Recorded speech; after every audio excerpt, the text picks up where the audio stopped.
Audio Jungle.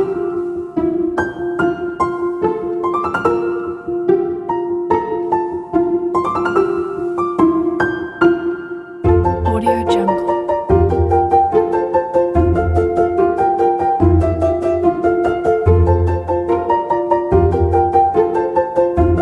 Audio Jungle. Channel is to arm you with that education and ensure that you increase your knowledge base, because knowledge is in fact power. So welcome, and tonight we will continue our discussions around the psychological area. We start off with mental health with the two presentations, identity, 2 sessions, and we will continue with an exploration of self, seeking a deeper understanding tonight. So as usual, our presentations will begin with a motivational word. We remind you of our services. I do the presentation, and then I will give you a reminder again of our services. So a common theme running through the motivational words over the last couple weeks is the question of man knowing thyself. So an extension of that motivational word tonight is that you should spare no knowledge in seeking a deeper understanding of yourself. Spare no effort, I should say. Spare no effort in seeking a deeper understanding of yourself. Now, why that is important? We are complex entities, we are multifaceted entities, and there are things that affect how we behave that we are not conscious of. So Sigmund Freud, that famous psychoanalytic therapist, while many of his positions may be questionable and debatable, I think he was correct when he said that, unresolved conflict and things that are buried in our unconscious mind, that are conflicted, that are, traumatic, if not addressed, it will affect the shaping, the positive shaping of the adult personality. So, for example, advertisers, when they plan their marketing campaigns, they are very much aware that we are influenced below the level of our conscious awareness. So, studies have shown that exposure to stimuli for mere seconds have an impact hours after on how we behave. So, the marketing teams of organizations, they employ social psychologists, and when they produce an ad, it's not merely for you just to buy the product, but they make a complete appeal in terms of your emotions, in terms of your innate desires, and they stir and they strategize. They use certain colors, they use certain types of music, so that it's not just the product, but if they could capture you mentally and emotionally, well then you could say the job is almost totally complete. To complete the job is just for you to buy. So sometimes people buy, and they, if you really investigate it deeply, they may not really be, have a definite reason why they are buying. But the power of the advertisement that target, what you call the psychographic characteristics of the person, and not just, the product and the ability to buy and whether they're employed, etc. This is why, I'm saying that seeking a deeper understanding of yourself, you'll become more aware of being influenced in that way. You'll also become more aware of issues in your past that will not resolve. If they are not resolved, if they are not treated in terms of seeking therapeutic interventions, certainly as you navigate life, it will continue to haunt you. So I think that resolving those issues are important, and certainly psychotherapy is one of those methods that can be very useful in helping you come to terms with a better realization of yourself. Of course, within your own capacity, through introspection, through doing a database in terms of strengths and weaknesses, etc., you could help your cause, but there are certain issues that may be beyond your capacity to resolve. And this is why I'm saying spare no effort, whether it's on your own or through the help of professionals, to help you get a better appreciation of yourself. Because as Marcus Garvey said, as I said in the beginning, knowledge is power. And self-knowledge is the basis of every other form of knowledge. So having shared that motivational word with you, and I know you will seriously consider it, because you would like to become a powerful person in this life. So again, we remind you that we are available to do one-on-one sessions in terms of our life coaching operations. We are also available to conduct workshops in the areas of leadership, conflict resolution, anger management, emotional intelligence, public speaking, customer service, leadership, communication skills, team building, among a host of other topics. We are ready and willing to offer those services to you. And as usual, we advise you to contact us at 1-868-778-5141, 1-868-779-2544, or email us at leadershipwithadifference@gmail.com. So book your appointment now. We are ready, and as a former scout, I go by the motto of being prepared. So we are prepared. Just make the call, and we will be at your service to give you and encourage you to become the best you. So we look forward to that call with that email. Having completed that aspect of the presentation, I will now go into the actual presentation for today. So self like the concept of identity is similar, but I'll just take a little different twist to give you some insights. Dublin and Rice define self as an intertwining entity. So I repeat that. Self can be defined as an intertwining entity. What do we mean by that? Let us just take as an example the physical self. We have the brain, which definitely is the control center of the entire body. If you look at the brain in terms of the four lobes, you have the temporal lobe playing a critical role in terms of hearing, the occipital lobe playing a critical role in terms of seeing. The frontal cortex plays an extremely important role in terms of higher order activities such as thinking, planning, and decision making. So that part of the brain is also called the executive center. And then we have the parietal lobe, which is also referred to as the sensory somatocortex, that plays a role in our ability to feel, to touch, our ability to experience pain, etc. And regulation of temperature through the hypothalamus, the thalamus, which relays information through the brain, etc. So I'm saying that the brain is all-encompassing in conjunction with the nervous system. As we know, sensory information through our sense organs transmitted via the spinal cord in some instances to the brain. Information is assessed and messages are relayed where we experience reality. So the brain plays an important part also in the regulation of major organs such as the heart, the lungs, and the digestive system, in conjunction with what we call the sympathetic nervous system.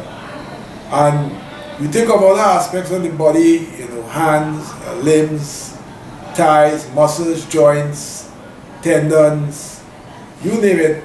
It is what you could refer to as a system. And that system, which is our body, is an intertwining entity. In that a deficit in one part certainly has an effect in other parts of the body. For example, your fingers, if your finger is squeezed in a car door, and it could be broken, it could be sprained, there could be, a collection of blood in your fingers, and it creates what you call discomfort. So being incapacitated in the use of your finger or your hands, if they are broken, you will not be the same kind of person in being able to efficiently and effectively function as you normally will do. Of course, if the heart goes, life is on its last legs. And some studies have shown where actually when the brain stops working, well, that's the end of it altogether. So what I've illustrated so far is to show you that in the physical sense, we are certainly an intertwining entity in looking at how the different parts of the body interrelate to give us our ability to function in life. If we look at our emotional side, some psychologists have identified 8 basic emotions. Others have said there are many as 27. We have the common ones as sadness, fear, anger, etc. And it is reported that throughout a day, all of us experience one of those emotions 90% of the times. So understanding our emotional reality is very, very critical. And as we know, emotional intelligence has become a very major area in life. And research has shown that people who are emotionally intelligent tend to be the most successful people in life. So EQ rather than IQ is now, in vogue and trending, and not just as a fad or a fashion, but supported by the research. So understanding our emotional self is very important, because the more we can understand our own emotions and understand those of others, we will be able to strategize in terms of functioning in an effective way. So when we think of emotional intelligence in terms of self-awareness, being aware of our emotions, how we feel and think when we're in an emotional state, if we are aware of those states, we will then be in a position to better manage ourselves. So the principles of self-awareness and self-management, according to Dr. Bradbury and Greaves, Drs. Bradbury and Greaves, it all deals with you and your ability now to understand others, which will fall under the areas of social awareness and relationship management. That is your ability to understand others, will put you in a very strong position in terms of understanding who you are. So understanding your physical complexities, understanding your emotional dimensions are very, very, very critical. If we look at the social domain, because we are not just a physical entity, we are also social, as I mentioned when I was discussing identity. So our thoughts influence what we do, our experiences, other persons influence us, and being social beings, it is only obvious that once we interact with other individuals, we will be influenced. We are influencing them, and they are influencing us. So our social reality, both from a point of view of emotional awareness, both in point of view of understanding people.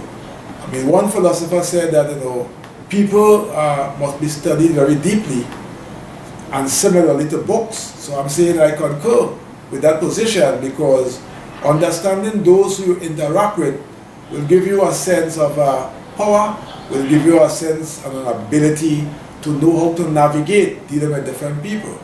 So part of understanding self is also understanding our social reality, which is very, very critical. It's dependent on us in part, and it's also dependent on understanding those who we interact with. Now, in the area of cognitive psychology, one of the findings in terms of a neuron, which is called the mirror neuron, the research has shown that neuron has the capacity to be influenced by, through those we interact with, without us being aware, in that it mimics the behavior of others. So beyond our total awareness, based on those who we associate with. Now, philosophically, we have heard our parents and grandparents and other elderly people state, that to be careful of the company who you associate with. But we are also seeing that physiologically, there's a similar conclusion being arrived at, in that through the mirror neuron, people in your close circle, that neuron will mimic those behaviors, and if those behaviors are negative, obviously, the results will not be favorable to you. When we look at the philosophical premise of our parents and grandparents and elderly persons, when they said, be wary of those we associate with, it is very true, because we are influenced, as I said earlier, by those we associate with, and we too influence them. So the physiology and the philosophy have both concluded that we need to be wary of those we associate with. So if we want to be the best version of ourselves, we have to be more discerning in terms of our associates. When we look at a proverb, there's a proverb, I don't know the numbers, but I know the teaching from it, where it states that those who associate with the wise will themselves become wise, and those who associate with foolish people will fare badly. So whether it's the proverbs, whether it's the physiology of the mirror neuron, or whether it's the philosophy of your parents and grandparents in terms of those who you associate with, you are seeing very clearly that in terms of being the best version of you, you've got to be discerning, and you've got to be very, very careful in your circles of individuals you have around you. All right? So at the cognitive level, we could look at another aspect of self which will help us to have a better appreciation of who we are. We look at self-concept. Self-concept is what we call a conscious evaluation of what you think about yourself. All right? Now, what you think about yourself, again, can be powerfully influenced by the thoughts that you think about. Now, lots of time, irrational thoughts sometimes leads to irrational conclusions. For example, you may be thinking that you are a nobody, but there's really no history or basis behind it. Perhaps others may have said so. Perhaps you are filled with doubt, and as the late great Butler said, our doubts are our traitors. So to help that, you've got to try to be more positive. Of course, and then you may need help to do that.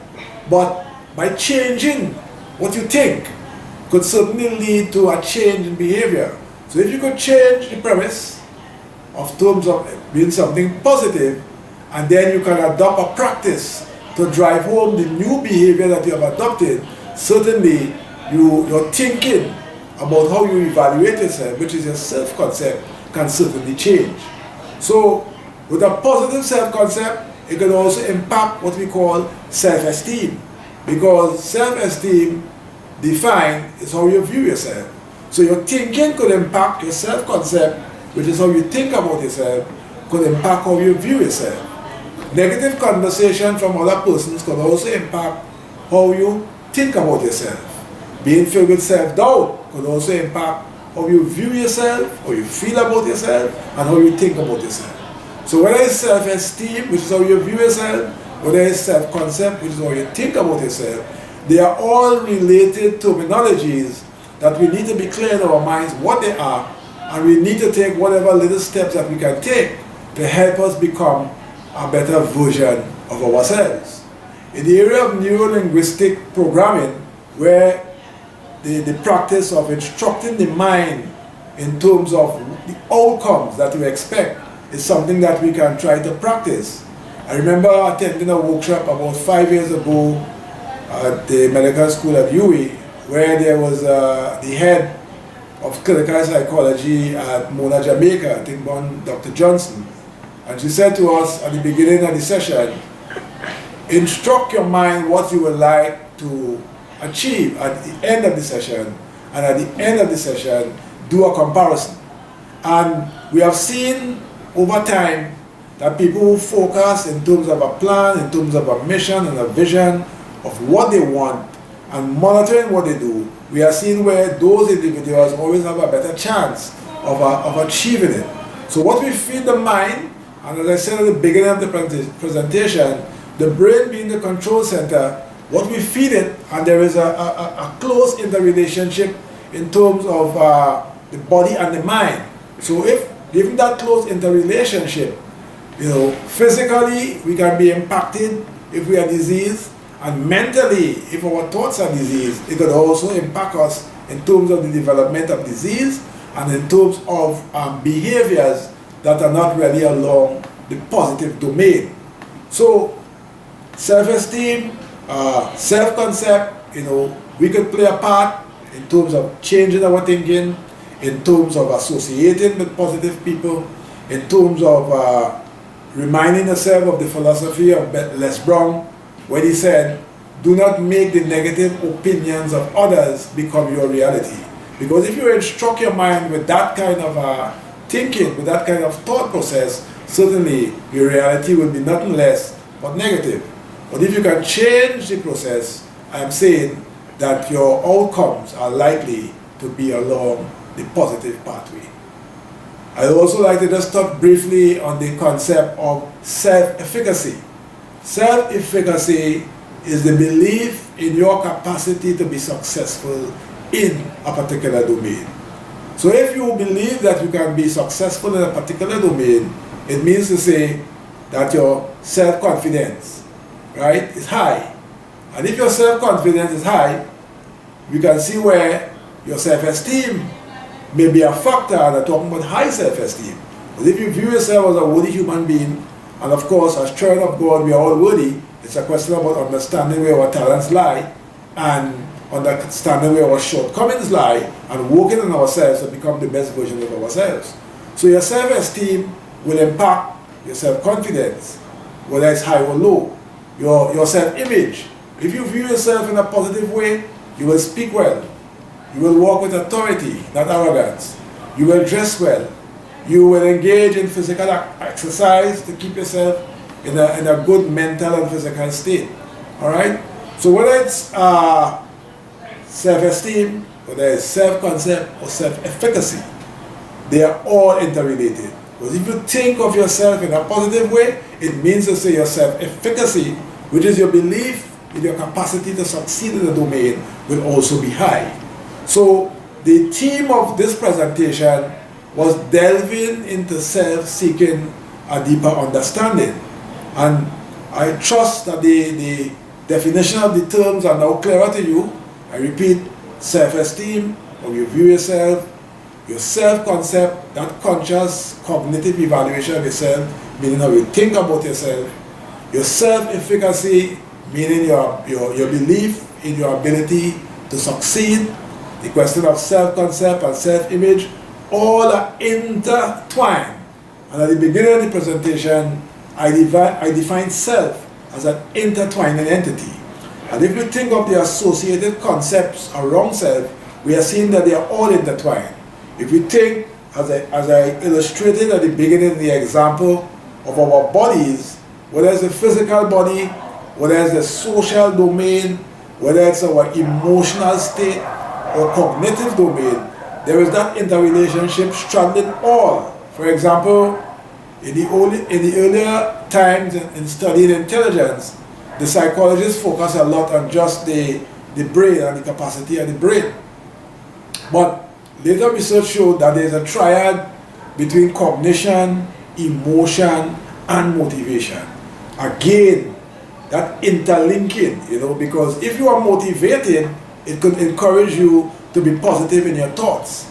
If you are affected emotionally, it can have a crippling effect on your level of motivation and in that belief in your cognitive capacity to succeed. So all of these factors play into each other, work with each other, and all in combination will help us to become better versions of ourselves. So this presentation is just the beginning of other presentations that I will be going into to further shed clarity on this question of self. And I'm going back to the beginning when I said that spare no effort in seeking a deeper understanding of yourself. The more you know yourself, it will make it easier for you to function in the world, it will make it easier for you to relate to others, and the society as a whole will become a better place.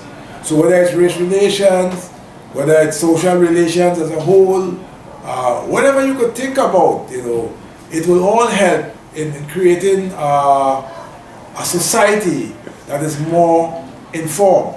For example, I think when I spoke about identity, I mentioned the point and I'm going to mention it again. Within the school curricula, we definitely should have ancestral studies as a subject area where all ethnic groups can have a better appreciation of themselves. Because if you don't understand that, even your relationship to other groups will always be compromised because of a lack of knowledge.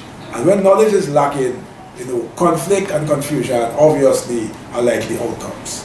So once again, I know that this message, just as the others, is just as powerful, that you have resonated with it. And again, on the basis of that, I ask you to subscribe to the channel, like the video, comment on the video, encourage your friends and families to become subscribers, and ensure that your favorite knowledge channel becomes the force it is destined to be.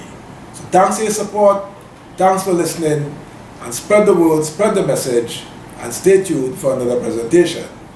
Remember to contact us at 1-868-778-5141, 1-868-779-2544, or email us at leadershipwithadifference@gmail.com. So keep the fire burning, keep self-knowledge growing, and I will see you next week for a continuation of this presentation. Thank you and bye.